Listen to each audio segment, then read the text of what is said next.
ನಮಸ್ಕಾರ ಸ್ನೇಹಿತರೆ. ನಮ್ಮ ದೂತ ಸಮೀರನ ಒಂದು ರಿಸರ್ಚ್ ಇನ್ವೆಸ್ಟಿಗೇಷನ್ ಯಾವ ರೀತಿ ಇತ್ತು ಅಂತ ಅವನೇ ಬಾಯಲ್ಲಿ ಹೇಳಿದ್ದಾನೆ. ಆ ವಿಡಿಯೋವನ್ನು ನಾವು ನಿಮ್ಗೆ ಯಾಕೆ ತೋರಿಸ್ತೀವಿ. ಟೈಮ್ ಹಿಡಿದ್ರು ಅದು ಎಡಿಟ್ ಮಾಡೋಕ್ಕೆ. ರಿಸರ್ಚ್ ಎಲ್ಲ ಎಲ್ಲಿ ಮಾಡಿ ಬ್ರೋ? ಯಾರು ದೊಡ್ಡ ಲೆಕ್ಕ ರಿಸರ್ಚ್ ಮಾಡಿ ಅಲ್ಲ, ದೊಡ್ಡ ಲೆಕ್ಕ ಮಾಡಿ ಯಾರು ಕೊಟ್ಟಿದ್ರು ನಿಂಗೆಲ್ಲ ಇನ್ಫಾರ್ಮೇಶನ್?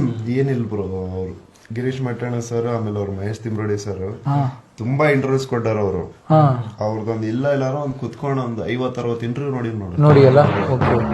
ಒಂದೊಂದು ಇಂಟರ್ವ್ಯೂ ಒಂದೊಂದು ಇನ್ಫಾರ್ಮೇಶನ್.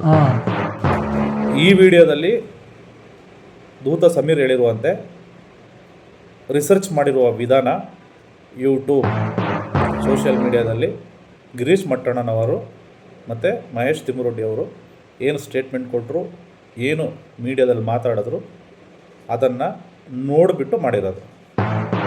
ಇವರು ಅಣ್ಣವ್ರು ಹೋಗ್ಬಿಟ್ಟು ಯಾವುದೋ ಪೊಲೀಸ್ ಸ್ಟೇಷನಲ್ಲಿ, ಕೋರ್ಟಲ್ಲಿ ಮತ್ತು ಹಾಸ್ಪಿಟಲಲ್ಲಿ ಸಂಬಂಧಪಟ್ಟ ದಾಖಲೆಗಳನ್ನು ಪರಿಶೀಲನೆ ಮಾಡಿ ಇವರು ಇನ್ವೆಸ್ಟಿಗೇಷನ್ ಮಾಡಿಲ್ಲ. ಆದರೆ ಕೊನೆಗೆ ಇವನಿಗೆ ಸಪೋರ್ಟ್ ಮಾಡೋಕ್ಕೆ ಹೋದಂತಹ ಯೂಟ್ಯೂಬರ್ಸೇ ಇವನ್ನ ಬಯಲಿಗೆ ಎಳೆದ್ಬಿಟ್ರು ಇವತ್ತು. ಅದಕ್ಕೆ ಹೇಳಿದ್ದು, ಅನ್ಯಾಯ ಆಗಿರೋದು ಸತ್ಯ, ಸೌಜನ್ಯಗೆ ಅನ್ಯಾಯ ಆಗಿರೋದು ಸತ್ಯ, ಅಲ್ಲಿ ಆರೋಪಿಗಳಿರೋದು ಸತ್ಯ. ಬಟ್ ಆದರೆ ಇವತ್ತು ನಿನ್ನ ಮೇಲೆ ಇರೋ ಅಲಿಗೇಷನ್ ಏನಂದರೆ ದೇವಸ್ಥಾನವನ್ನು ನೀನು ಟಚ್ ಮಾಡಬಾರ್ದಾಗಿತ್ತು. ದೇವಸ್ಥಾನವನ್ನು ಟಚ್ ಮಾಡಿರೋದ್ರಿಂದನೇ ಇಷ್ಟೆಲ್ಲರಾದಂಥ ಕಾರಣ. ಒಳ್ಳೆಯ ವಿಚಾರವನ್ನೇ ನೀನು ವಿಡಿಯೋ ಮಾಡಿದ್ಯಾ. ನಾವು ಸೌಜನ್ಯ ಅಂತ ಒಂದು ಹೆಸರು ಕಂಟೆಂಟ್ ತೊಗೊಂಡು ಮಾಡಿದ್ದಕ್ಕೆ ನಿನಗೆ ಇವತ್ತು ಹೆಸರು. ನಾನೇನು ಹೇಳಿದೆ ಈ ಹಳೆ ವಿಡಿಯೋದಲ್ಲಿ, ಅವಳ ಹೆಸರು ಮಾಡಿರ್ತಕ್ಕಂಥ ದುಡ್ಡು ಕೊಟ್ಬಿಡ್ರಿ ಅವ್ರಿಗೆ, ನೀವು ಸಮಾಜ ಸೇವಕರಾದರೆ ಅಂತ ನಾನು ಹೇಳಿದ್ದು ಅಷ್ಟೇ.